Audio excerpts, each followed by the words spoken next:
क्या कभी सोचा है कि हवा आखिर आती कहाँ से है, या क्यों कुछ जगहें हमेशा गर्म और बारिश वाली होती हैं और कुछ एकदम ठंडी और सूखी? तो आज हम उसी विशाल अदृश्य इंजन के रहस्य को समझने वाले हैं जो हमारे ग्रह के पूरे मौसम को चलाता है। तो आज का हमारा सफर कुछ ऐसा रहेगा। सबसे पहले हम हवा के पीछे की ताकतों को समझेंगे, फिर हवा और दबाव के बीच के लिंक को देखेंगे। इसके बाद हम इन सबको मिलाकर देखेंगे कि ये कैसे एक प्लैनेट साइज इंजन बनाते हैं। फिर हम दुनिया की प्रेशर बेल्ट्स का नक्शा देखेंगे और आखिर में जानेंगे पृथ्वी की परमानेंट हवाओं के बारे में। हम सब हर दिन हवा को महसूस करते हैं, कभी धीमी सी हवा का झोंका तो कभी एक जोरदार तूफान। लेकिन असल में ये है क्या चीज और ये आती कहाँ से है? चलिए इसी सवाल का जवाब ढूंढते हैं। तो पहला पड़ाव, हवा के पीछे की ताकतें। देखिए, ये समझने के लिए कि हवा चलती क्यों है, हमें थोड़ी सी बेसिक फिजिक्स को समझना होगा जो हवा को धक्का देती है। इसका सबसे बुनियादी नियम है बैलेंस। हवा हमेशा हाई प्रेशर वाले इलाकों से लो प्रेशर वाले इलाकों की तरफ बहती है। इसे ऐसे समझिए, जैसे पानी हमेशा ऊंचाई से नीचे की ओर बहता है, ठीक वैसे ही हवा ज्यादा दबाव से कम दबाव की ओर भागती है। अब हवा की चाल और दिशा पर तीन मेन फोर्स काम करते हैं। पहला, प्रेशर ग्रेडियंट फोर्स, जो हवा को चलाना शुरू करता है। दूसरा, कोरियोलिस फोर्स, जो धरती के घूमने की वजह से हवा की दिशा को मोड़ देता है।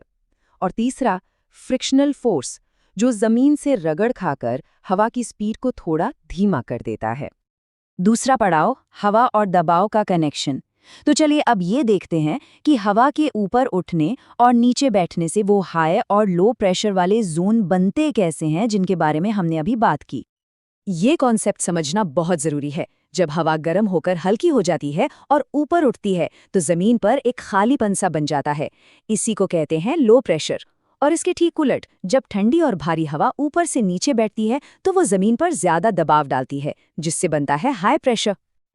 अब सवाल ये है कि ये प्रेशर जोन बनते कैसे हैं। इसके दो मेन कारण हैं। पहला है थर्मल, यानी तापमान की वजह से। जब सूरज हवा को गर्म करता है तो वो ऊपर उठती है। और दूसरा है डायनामिक, जो कि पृथ्वी के घूमने की वजह से होता है, जिसके कारण हवा को जबरदस्ती ऊपर उठना या नीचे बैठना पड़ता है। तीसरा पड़ाव, एक ग्रह के आकार का इंजन। अब आता है सबसे दिलचस्प हिस्सा। चलिए इन सभी छोटे छोटे टुकड़ों को एक साथ जोड़कर देखते हैं कि ये सब मिलकर कैसे एक विशाल ग्लोबल सिस्टम बनाते हैं। इसे ऐसे सोचिए कि पृथ्वी के चारों ओर हवा की विशाल कन्वेयर बेल्ट्स चल रही हैं। कुछ जगहों पर हवा लगातार ऊपर उठ रही है तो कुछ दूसरी जगहों पर नीचे बैठ रही है। इसी लगातार चलने वाली साइकिल से पूरी दुनिया में हाई और लो प्रेशर की पट्टियां यानी बेल्ट्स बन जाती हैं। इस पूरे ग्लोबल सिस्टम को समझने के लिए वैज्ञानिक एक ट्राई सेल्यूलर मॉडल का इस्तेमाल करते हैं। ये मॉडल हमें दिखाता है कि कैसे तीन विशाल सर्कुलेशन सेल्स, हैडली, फेरल और पोलर सेल, एक साथ काम करके गर्मी और हवा को इक्वेटर से पोल्स तक पहुंचाते हैं। चौथा पड़ाव, प्रेशर बेल्ट्स का नक्शा। तो चलिए अब पृथ्वी के नक्शे पर इन अहम प्रेशर बेल्ट्स को ढूंढते हैं। इक्वेटर से शुरू करके पोल्स की तरफ बढ़ते हैं। हमारी यात्रा शुरू होती है इक्वेटोरियल लो से। यहाँ सूरज की सीधी गर्मी से हवा लगातार ऊपर उठती रहती है। इससे यहाँ लो प्रेशर का एक जोन बनता है, जिसे डोल्ड्रम्स भी कहते हैं, जहाँ हवाएं अक्सर बहुत शांत रहती हैं। दुनिया के बड़े बड़े वर्षावन जैसे अमेज़न यहीं पर हैं। अब जो हवा इक्वेटर पर ऊपर उठी थी वो ठंडी होकर करीब 30 डिग्री लैटिट्यूड के पास नीचे बैठती है। इससे बनता है सब ट्रॉपिकल हाई प्रेशर जोन। इन इलाकों को हॉर्स लैटिट्यूड्स भी कहते हैं, क्योंकि पुराने ज़माने में यहाँ शांत हवाओं की वजह से जहाज हफ्तों तक फंसे रह जाते थे। दुनिया के बड़े बड़े रेगिस्तान भी इन्हीं जोन्स में मिलते हैं। और आगे बढ़ने पर हम पहुंचते हैं सब पोलर लो पर।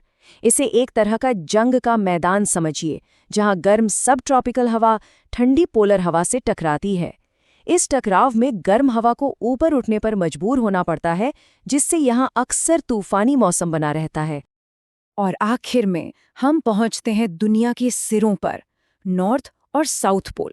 यहाँ की बर्फीली हवा इतनी ज्यादा ठंडी और भारी होती है कि वो लगातार नीचे बैठती रहती है, जिससे यहाँ शक्तिशाली हाई प्रेशर वाले क्षेत्र बन जाते हैं।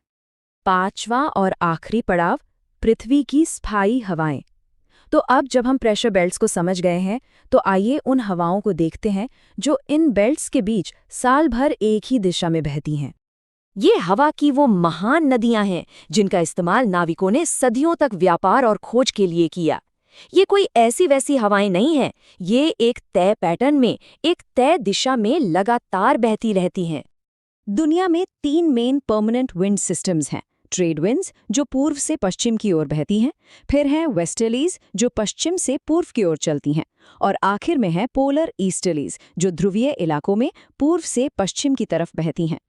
और हाँ, एक जरूरी बात याद रखनी है कि ये पूरा सिस्टम फिक्स नहीं है। जैसे जैसे पृथ्वी सूरज का चक्कर लगाती है, ये प्रेशर बेल्ट्स और हवाएं भी सूरज की गर्मी के साथ साथ उत्तर और दक्षिण की ओर खिसकती हैं, और इसी से हमारे मौसम बदलते हैं। तो अगली बार जब हवा का कोई झोंका महसूस हो, तो याद रखिएगा कि ये एक बहुत बड़े ग्लोबल इंजन का हिस्सा है, और ये हमें एक आखिरी सवाल पर छोड़ जाता है, क्योंकि ये सब कुछ आपस में जुड़ा हुआ है। तो सोचिए, सिस्टम के एक हिस्से में आया छोटा सा बदलाव पूरी दुनिया के मौसम पर कितना बड़ा असर डाल सकता है।